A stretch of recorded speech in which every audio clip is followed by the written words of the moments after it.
Donc nous voici sur la commune de Saint-Même, dans le parc national du Luberon, pour aller voir quelques pistachés sauvages. Donc comme on disait tout à l'heure, nous voici sur la commune de Même, juste à côté, hein, et bien sûr sur la commune de Dauphin plutôt. Et donc on vient voir certains arbres méconnus par des Provençaux qui s'appellent le pistacher térébinthe, qui est présent un peu partout dans le parc national du Luberon. Et donc on vient le voir en période hivernale. Voilà, on a passé le solstice d'hiver, les jours commencent à se rallonger, et le pistacher, c'est un des arbres qui démarre le plus vite au printemps, bien sûr pour éviter donc, un stress au niveau de la fécondation. Il a anticipé un peu sa période de fécondation, donc c'est le premier à bourgeonner et partir autour du 15-20 mars. Voilà, hein. Donc on va se décaler, on va aller voir progressivement ces pistachers en hiver, qu'est-ce qu'ils font et comment ils se sont mis en repos hivernal. Et donc voici comme d'habitude la flore des garrigues provençales, du thym comme on aperçoit. On aperçoit aussi des petits escargots qu'on trouve souvent sur les lavandes, à l'été au printemps.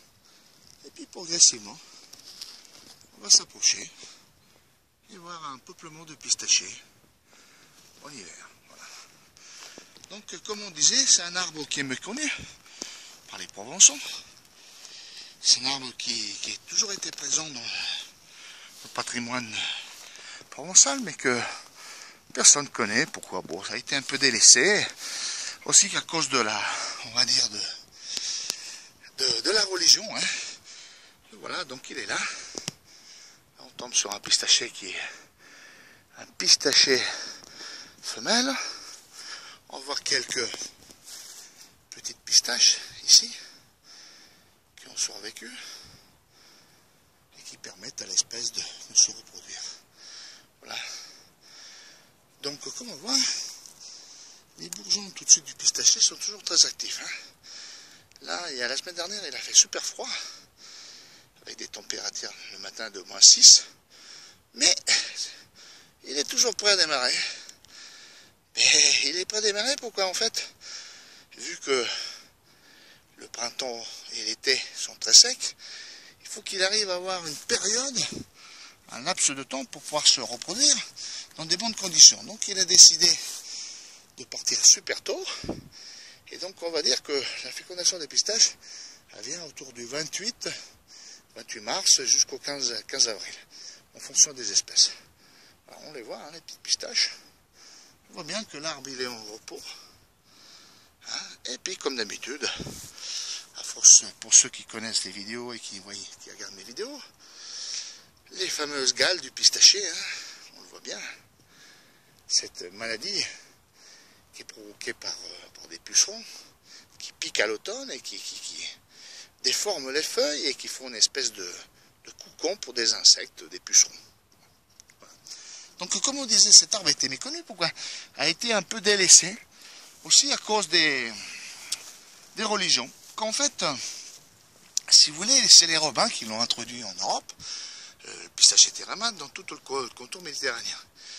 Et avec le temps, les Arabes, qui sont revenus après, un peu plus tard, se sont installés en Espagne, pendant 1000 ans, en Andalousie, et eux, ils étaient très friands, donc ils en ont planté un peu partout, tout au cœur de l'Espagne, surtout la souche térébinthe, qui est une souche qu'on trouve surtout dans le contour méditerranéen.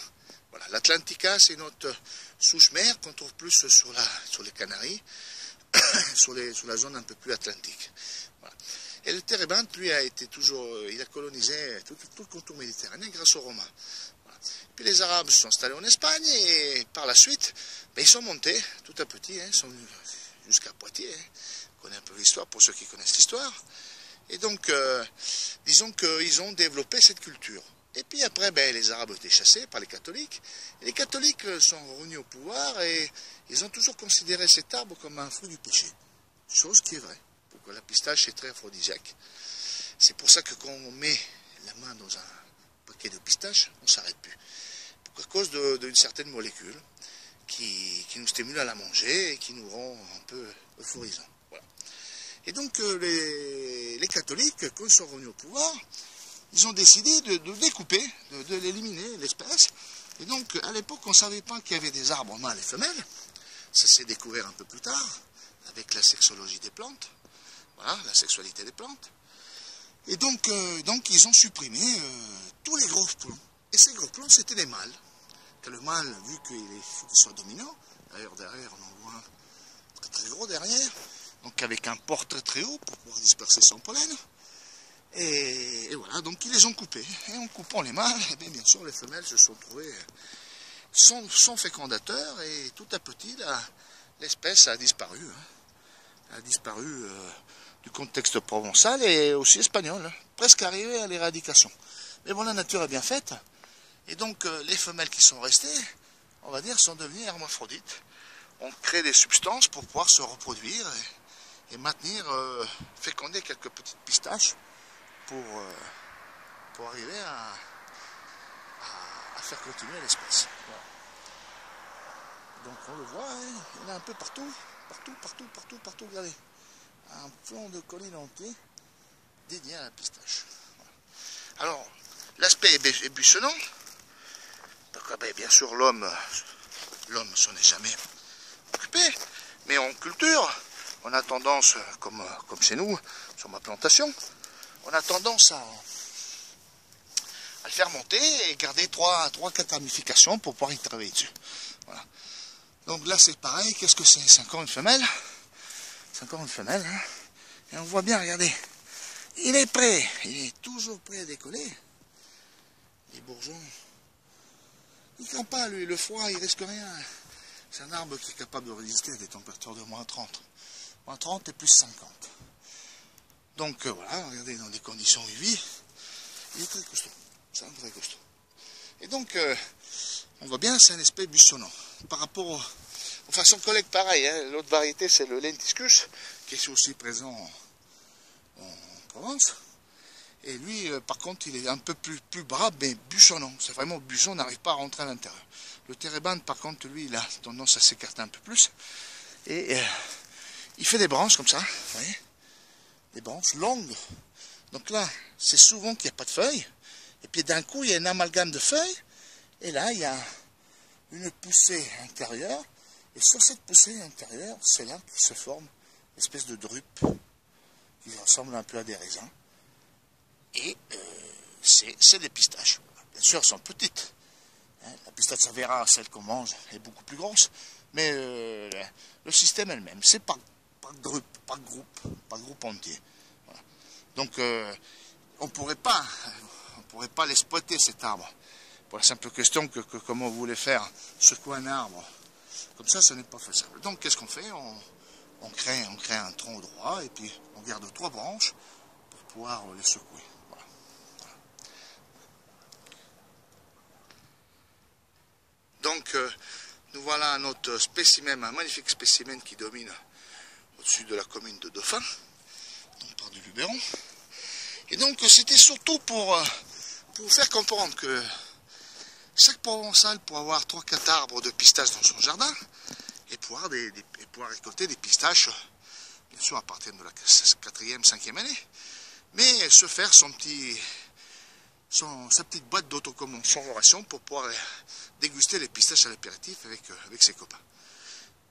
C'est un peu l'exemple de l'olive, mais malheureusement l'olive, bon, c'est un peu plus compliqué. Les pistaches, par contre, on peut les ramasser soi-même, les décortiquer, les laisser sécher au soleil sur une dalle en ciment et pouvoir se les consommer soi-même. Voilà. C'est un arbre qui est très résistant, qui n'a pas besoin de beaucoup de chichi, hein, et donc qui est facilement, même pour quelqu'un qui n'est pas trop jardinier, avoir quelques pistaches, c'est facile. Donc voilà, c'était, regardez, tout le flanc de montagne est colonisé. Alors, à l'automne, on les remarque bien pourquoi ils sont rouges. Ils sont rouges un peu comme les feuilles d'érable, érable sycomère. Voilà, ils deviennent rouges comme ça. Et on les voit disséminés dans toute la garrigue provençale. Et c'est incroyable, c'est même pas pensable que les Provençaux connaissent pas cet arbre. Certains biotonistes les connaissent, mais les autres, non, ne savent même pas qu'il existe. Là-bas, il y en a un, regardez, plein dans la roche-mère. Plein dans la roche-mère. Il est là, il domine, il vit. Voilà, d'un côté à l'autre. Voilà.